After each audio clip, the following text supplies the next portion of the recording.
Bonjour. Le monde de Sophie. Chapitre 2. Le chapeau haut de forme.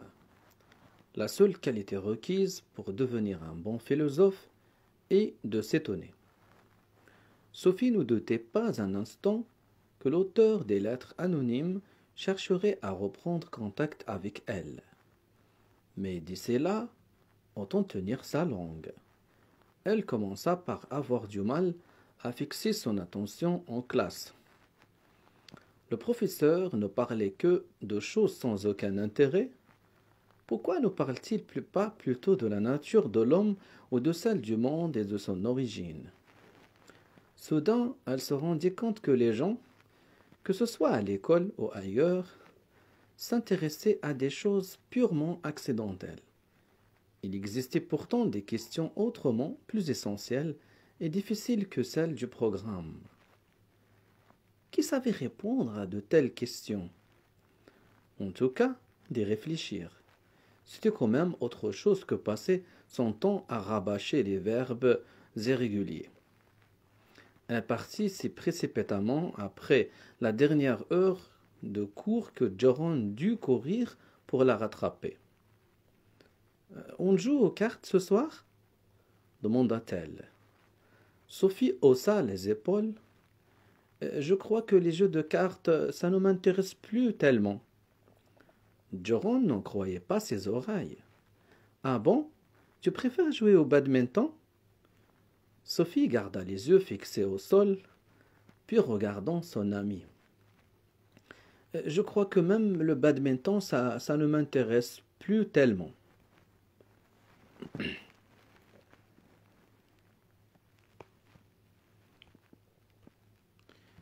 Bon, c'est comme ça. Bon, si c'est comme ça. Cet accent de dépit n'échappa pas à Sophie. Tu pourrais peut-être me dire ce que tu trouves c'est important alors. Sophie fit un mouvement imperceptible dans la tête. C'est un secret. Bof, t'es amoureuse, c'est ça? Les deux amis marchèrent un long moment en silence. Arrivés au terrain de football, bon, je coupe par le stade, dit Joran. Couper par le stade était un raccourci, mais Joran l'empruntait seulement quand il fallait être à l'heure pour une visite ou pour aller chez le dentiste. Sophie s'envolait de lui avoir fait de la peine, mais qu'est-ce qu'elle aurait dû lui répondre? Qu'elle avait envie tout à coup de savoir qui elle était, comment l'univers avait été créé et par conséquent qu'elle n'avait plus le temps de jouer au badminton?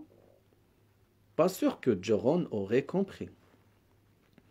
Pourquoi le fait de s'intéresser à ces questions essentielles, mais somme toute banales, rendait-il la vie si difficile? En ouvrant la boîte aux lettres, elle sentit son cœur battre plus fort. Elle ne vit tout d'abord qu'une lettre de la banque et quelques grandes enveloppes jaunes. Oh non! Sophie avait tellement espéré trouver un nouveau message de son inconnu. En refermant le portail, elle eut la surprise de découvrir son nom sur une des grandes enveloppes. Quand elle voulut l'ouvrir, elle lut ces mots inscrits au dos de l'enveloppe.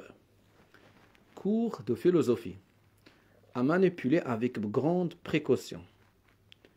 Elle remonta en courant l'allée de gravier et posa son cartable sur le perron, puis elle glissa les autres lettres sous le paillasson, courut dans le jardin derrière la maison et alla se réfugier dans sa cabane. Là seulement, elle aurait le droit d'ouvrir la grande lettre. Chéricon la suivit, mais tant pis. Sophie était sûre que le chat n'irait rien raconter. Il y avait dans l'enveloppe 3 grandes feuilles dactylographiées réunies par un trombone. Sophie se mit à lire. Qu'est-ce que la philosophie? Chère Sophie, les gens ont toutes sortes d'occupations. Certains collectionnent les pièces anciennes ou les timbres. Quelques-uns s'intéressent aux travaux manuels ou au bricolage. et d'autres consacrent presque tout leur temps libre à tel ou tel sport. Beaucoup apprécient aussi la lecture, mais tout dépend de ce qu'on lit. On peut se contenter de lire des journaux ou des bandes dessinées, n'aimer que les romans ou préférer des ouvrages spécialisés sur des sujets aussi divers que l'astronomie, la vie des animaux ou les découvertes scientifiques. Si j'ai une passion pour les chevaux ou les pierres précieuses, je ne peux pas exiger des autres qu'ils la partagent. Et si je ne manque pas un reportage sportif à la télévision, cela ne me donne pas pour autant le droit de critiquer ceux qui trouvent le sport ennuyeux. Et s'il y avait pourtant quelque chose de nature à intéresser tous les hommes, quelque chose qui concernerait chaque être humain, indépendamment de son identité et de sa race. Et s'il y avait pourtant quelque chose de nature à intéresser tous les hommes, quelque chose qui concernerait chaque être humain, indépendamment de son identité et de sa race. Ah, bien oui, chère Sophie. Il y a des questions qui devraient préoccuper tous les hommes. Et ce genre de questions est précisément l'objet de mon cours. Qu'est-ce qu'il y a de plus important dans la vie? Si l'on interroge quelqu'un qui ne mange pas à sa faim, ce sera la nourriture. Pour quelqu'un qui a froid, ce sera la chaleur. Et pour quelqu'un qui souffre de la solitude, ce sera bien sûr la compagnie des autres hommes. Mais, au-delà de ces nécessités premières, existe-t-il malgré tout quelque chose dont tous les hommes aient encore besoin? Les philosophes pensent que oui.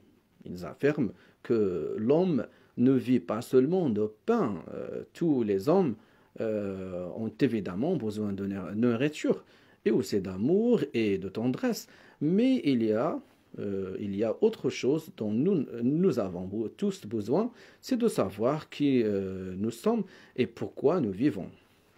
Le désir de savoir pourquoi nous vivons n'est donc pas une occupation aussi accidentelle que celle de collectionner des timbres. Celui qui se pose ce genre de questions rejoint en cela les préoccupations de toutes les générations qui l'ont précédé.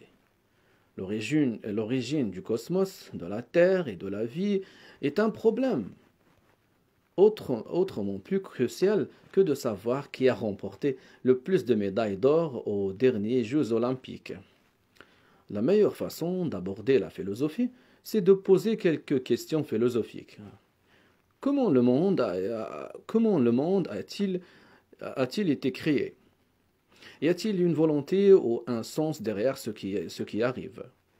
Existe-t-il une vie après la mort? Comment trouver des réponses à de telles questions? Sans oublier celle-là. Comment faut-il vivre? Les hommes se sont de tout temps posé ces questions. À notre connaissance, il n'existe aucune culture qui ne soit préoccupée de savoir qui sont les hommes ou comment le monde a été créé. Au fond, il n'y a pas tant de questions philosophiques que ça. Nous en avons déjà vu les plus importantes, mais l'histoire nous propose différentes réponses pour chaque question. Il est également beaucoup plus facile de poser des questions philosophiques que d'y répondre. Aujourd'hui, aussi, il s'agit pour chacun d'entre nous de trouver ses réponses aux mêmes questions. Inutile de chercher dans une encyclopédie s'il existe un Dieu ou s'il y a une vie après la mort. L'encyclopédie ne nous renseigne pas non plus sur la façon dont nous devons vivre. Mais lire ce que d'autres hommes ont pensé peut nous aider à former notre propre jugement sur la vie. On pourrait comparer la chasse à la vérité des philosophes à un roman policier. Certains croient que c'est Dupont le coupable, d'autres que c'est Durand. Quand il s'agit d'une vraie enquête policière, la police finit un jour par résoudre l'énigme. Bien sûr, on peut aussi penser qu'elle n'y arrivera jamais. Mais dans tous les cas, il existe toujours une solution. Aussi pourrait-on penser que même si c'est difficile de répondre à une question, il y a une et une seule bonne réponse. Soit il existe une sorte de vie après la mort, soit il existe une sorte de vie après la mort, soit il n'y en a pas. La science a fini par résoudre un grand nombre de vieilles énigmes. Il fut un temps où la face cachée de la Lune était un grand mystère. Le débat n'aboutissait à rien et chacun laissait libre cours à son imagination. Mais nous savons parfaitement aujourd'hui à quoi ressemble l'autre face de la Lune, et nous ne pouvons plus croire que la Lune est habitée ou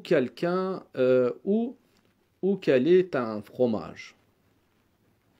Un vieux philosophe grec qui vivait il y a plus de 2000 ans pensait que la philosophie était née grâce à l'étonnement des hommes. L'homme trouve si étrange le fait d'être en vie que les questions philosophiques apparaissent d'elles-mêmes, disait-il. C'est comme assister à un tour de précédigitation. Nous ne comprenons pas ce qui s'est déroulé sous nos yeux. Alors nous demandons comment le précédigitateur a-t-il transformé quelques foulards de soie en un lapin vivant? Beaucoup pensent que le monde est aussi incompréhensible que le cou du lapin qui sort du chapeau haut de forme qu'on avait pourtant cru vide. En ce qui concerne le lapin, on comprend qu'on s'est fait avoir, mais comment il a fait? Toute la question est là. Le problème est un peu différent quand il s'agit du monde. Nous savons que le monde n'est pas un tour de passe-passe, car nous vivons sur cette terre et nous en faisons partie. Au fond, le lapin blanc qu'on sort du chapeau haut de forme, c'est nous. À la différence que le lapin blanc n'a pas conscience de participer à un tour de magie. Nous, c'est quand même différent. Nous nous sentons participer au mystère et aimerions bien comprendre comment tout ça est imbriqué. PS. Concernant le lapin blanc, la comparaison avec l'univers serait plus juste. Nous autres ne serions que de toutes petites bestioles incrustées dans la fourrure du lapin. Les philosophes, eux, essaieraient de grimper le long d'un des poils fins afin de regarder le précédigitateur dans les yeux. Tu me suis toujours, Sophie? La suite au prochain numéro. Sophie n'en revenait pas si elle suivait toujours. Pendant qu'elle lisait, elle en avait même oublié de respirer. Qui avait déposé les lettres? Qui? Mais qui? Ce ne pouvait pas être l'expéditeur de la carte d'anniversaire à Hild Moller-Knag, puisqu'il y avait sur cette carte des timbres et un cachet de la poste. L'enveloppe jaune avait été déposée directement dans la boîte aux lettres, tout comme les deux enveloppes blanches. Sophie regarda sa montre. Il n'était que 3 heures moins le quart, presque 2 heures encore jusqu'au retour de sa mère. Elle sortit à 4 pattes du fourré et courut vers la boîte aux lettres. Ici, il y avait encore quelque chose. Elle trouva une autre enveloppe jaune avec son nom écrit dessus. Elle regarda autour d'elle, mais ne vit personne.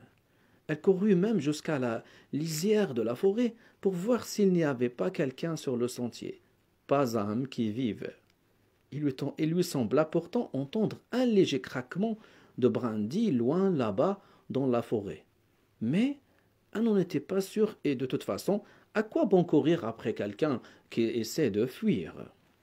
Sophie rentra à la maison, déposa son cartable et le courrier pour sa mère. Elle monta dans sa chambre, sortit la belle boîte en fer où elle gardait sa collection de jolies pierres, les renversa par terre et mit à leur place les 2 grandes enveloppes. Ensuite, elle ressortit dans le jardin avec la boîte sous le bras. Auparavant, elle n'oublia pas de préparer le repas pour Chérican. Minou, Minou. De retour dans sa cabane, elle ouvrit l'enveloppe et en sortit plusieurs feuilles dactylographie qu'elle se mit à lire. Une étrange créature. Nous revoilà. Comme tu constates, ce petit cours de philosophie t'arrive par petits morceaux pas trop indigestes. J'espère. Voici quelques autres remarques d'introduction. T'ai-je déjà dit que la seule qualité requise pour devenir un bon philosophe est notre capacité d'étonnement? Sinon, je te le répète maintenant. La seule qualité requise pour devenir un bon philosophe est de s'étonner. Tous les petits enfants possèdent ce don. Il ne manquerait plus que ça. Après quelques mois à peine, ils se retrouvent projetés dans une toute nouvelle réalité. Il semble toutefois que ce don de s'étonner se perde en grandissant. Pourquoi ça? Sophie Amenutsine connaîtra-t-elle par hasard la bonne réponse? Reprenons. Si un nourrisson avait su parler, il aurait sûrement exprimé son étonnement de tomber dans un monde culturant le long du globe dans l'univers. Mais l'univers, qu'est-ce que c'est? Si tu te perçois de cette façon, tu auras découvert quelque chose d'aussi mystérieux que le martien de tout à l'heure. Tu n'auras pas seulement vu un de ces êtres qui peuplent l'univers, mais tu auras senti de l'intérieur que tu es toi-même un de ces êtres étranges. Tu suis toujours, Sophie?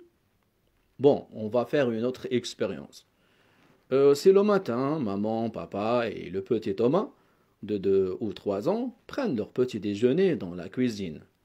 Maman se lève de table et alors papa profite de ce qu'elle a le dos tourné pour s'élever dans les airs et flotter, sous le regard de Thomas resté assis. À ton avis, que va dire Thomas? Peut-être montrera-t-il son papa du doigt en disant Papa vole. Bien sûr, cela le surprendra un peu, mais au fond, ça ne l'étonnera pas outre mesure. Ça ne l'étonnera pas outre mesure. De toute façon, papa fait tellement de choses bizarres qu'un petit tour dans les airs au-dessus de la table du déjeuner ne change rien à ses yeux. Il le voit se raser avec une drôle de machine, parfois même grimper sur le toit pour changer l'orientation de l'antenne de télévision, ou encore plonger sa tête dans le moteur de la voiture et la ressortir noire comme du cirage. Autour de maman à présent. Elle a entendu ce que Thomas a dit et se retourne d'un air décidé. À ton avis, comment va-t-elle réagir à la vue de papa flottant au-dessus de la table de la cuisine? Elle laissera sans doute échapper le pot de confiture en poussant un hurlement. Peut-être qu'il faudra faire venir le médecin une fois que le papa sera enfin redescendu s'asseoir. Depuis le temps, il devrait savoir comment se tenir à table. Pourquoi, selon toi, maman et Thomas ont-ils eu des réactions si différentes? C'est une histoire d'habitude. Rien bien cela. Maman a appris que les hommes ne peuvent pas voler, et pas Thomas. Il ne sait pas encore très bien ce qu'il est possible ou non de faire dans ce monde. Mais connaît-il du monde lui-même, Sophie? Trouves-tu qu'il est comme il faut? Lui aussi flotte dans l'espace. Ce qui est triste, c'est qu'en grandissant, nous nous habituons à bien d'autres choses qu'à la pesanteur. On finit par tout trouver naturel. Il semble bien qu'avec l'âge, plus rien ne nous étonne.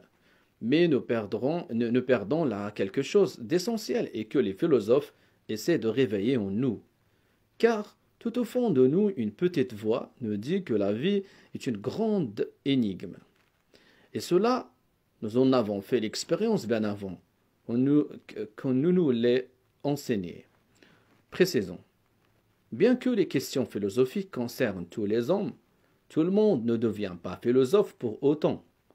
Pour différentes raisons, la plupart des gens sont tellement pris par leur quotidien qu'ils n'ont pas le temps de s'étonner de la vie. Ils s'enfoncent, si tu préfères, tout au fond de la fourrure du lapin et s'y installent bien confortablement une bonne fois pour toutes. Pour les enfants, le monde et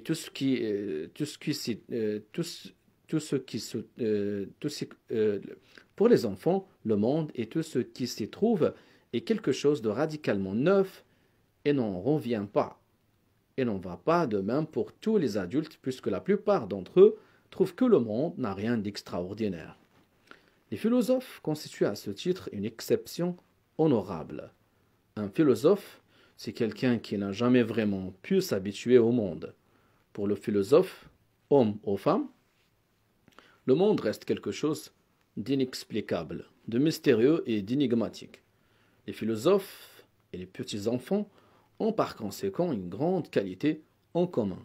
On pourrait dire que les philosophes gardent toute leur vie une peau aussi fine que celle d'un enfant. À toi de choisir, chère Sophie.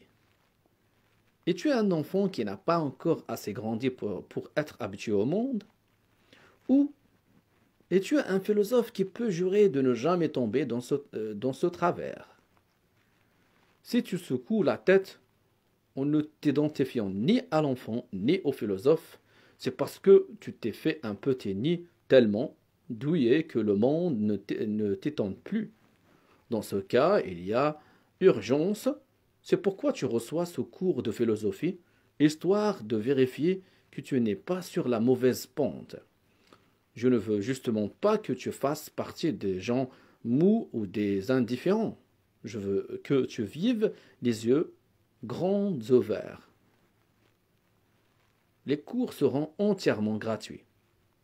Aussi, on ne te remboursera rien si tu ne les suis pas. Si tu désires les interrompre, rien ne t'empêche. Tu n'auras qu'à me glisser un mot dans la boîte. Une grenouille vivante fera aussi l'affaire. Du moment que c'est quelque chose de sévère que la boîte aux lettres pour ne pas effrayer le facteur. En résumé, un lapin blanc sort d'un chapeau haut de forme et parce que c'est un lapin énorme, ce tour de magie prend plusieurs milliards d'années. Tous les enfants des hommes naissent à l'extrémité des poils fins de sa fourrure, ce qui les rend à même de s'étonner de l'impossible tour de passe-passe. Mais en grandissant, ils s'enfoncent de plus en plus dans les creux de la fourrure du lapin. Et ils y restent, ils s'y trouvent si bien qu'ils n'ont plus jamais le courage de remonter le long des poils. Seuls les philosophes ont le courage de faire le dangereux voyage qui les mène aux frontières extrêmes du langage et de l'existence. Certains retombent dans le fond, mais d'autres s'agrippent au poil du lapin et encouragent tous les autres hommes qui ne font en bas que boire et se remplir la panse à venir les rejoindre. Mesdames, monsieur, déclare-t-il, nous flottons dans l'espace. Mais personne ne prête attention aux mises en garde des philosophes. Ah, ceux-là, qu'est-ce qu'ils peuvent nous casser les oreilles? Lance des voix bien au chaud dans la fourrure. Et de reprendre. Ah, tu peux me passer le beurre? Quel est le cours de la bourse? Combien coûtent les tomates?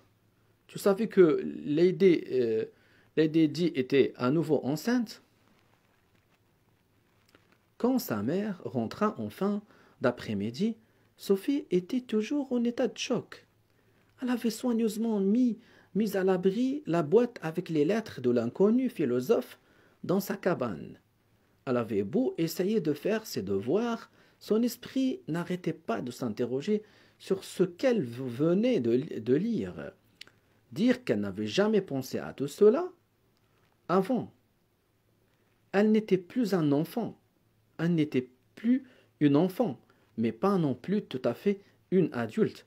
Sophie comprit qu'elle avait déjà commencé à s'enfoncer dans la fourrure du lapin qui sortit du chapeau haut de forme de l'univers. Le philosophe venait d'arrêter sa chute. Il ou était-ce elle, l'avait prise par la peau du cou et reposait là où elle avait déjà joué enfant. Et à cette place, tout à l'extrémité des poils fins, elle avait retrouvé un regard neuf sur le monde. Le philosophe l'avait sauvée, aucun doute là-dessus.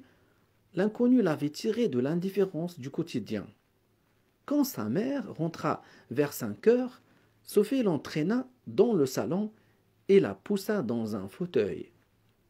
Maman, tu ne trouves pas que c'est bizarre de vivre? Commença-t-elle. Sa mère fut si ahurie qu'elle ne trouve rien à répondre. D'habitude, quand elle rentrait, Sophie était en train de faire ses devoirs. Comment ça-t-elle Comment ça-t-elle? Parfois, oui. Parfois? Mais ce que je veux dire, tu ne trouves pas étrange qu'il existe un monde? Mais enfin, Sophie, qu'est-ce qui te prend de parler comme ça? Pourquoi pas? Tu trouves peut-être que le monde est tout à fait normal, toi? Ah bien, oui. Ah bien, oui.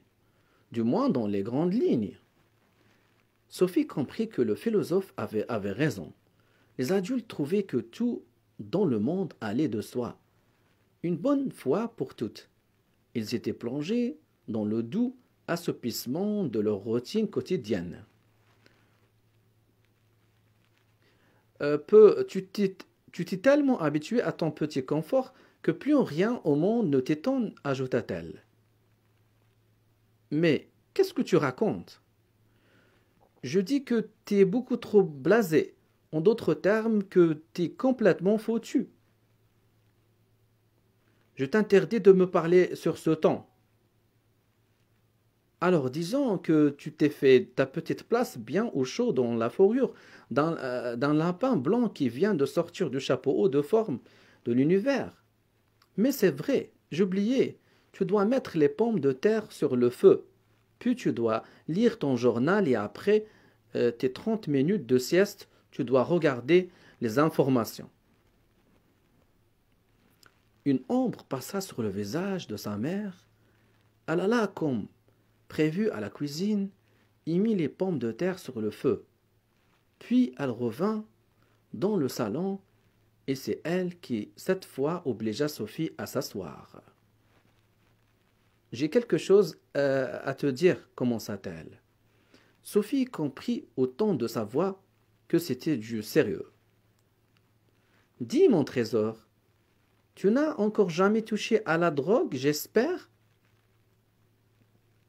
Sophie eut envie de rire, mais elle comprenait pourquoi sa mère abordait justement ce sujet maintenant.